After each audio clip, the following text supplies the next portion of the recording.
TTD chairman BR నాయుడుకు సంబంధించి నిన్న విడుదలైన వీడియోల మీద ఆయన ఖండనల మీద మాజీ చైర్మన్ భూమన కరుణాకర్ రెడ్డి ఈరోజు మళ్ళీ మీడియాతో మాట్లాడారు.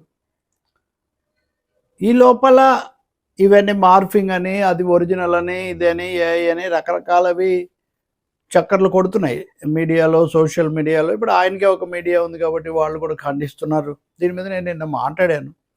ఇద్దరు మాట్లాడింది కూడా చెప్పాను, అందులో ఉన్న సమస్య గురించి కూడా చెప్పాను. ఇది కొంతమందికి సరిపోలా. అంటే ఏదో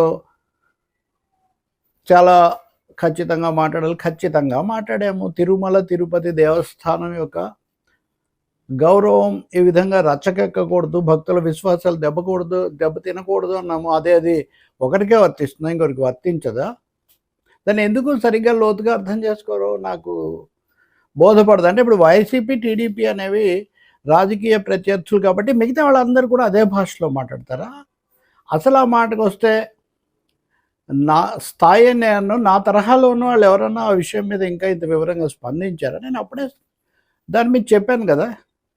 ఇవి తప్పకుండా ఆయన ఖండనలో కొన్ని వైరుధ్యాలు ఉన్నాయి. ఇలాంటివి బయటకు వచ్చిన తర్వాత వీటి మీద ప్రభుత్వం ఎలా స్పందిస్తుందో చూడాలి, వ్యవస్థలు, మీడియా ఎలా స్పందిస్తుందో చూడాలి.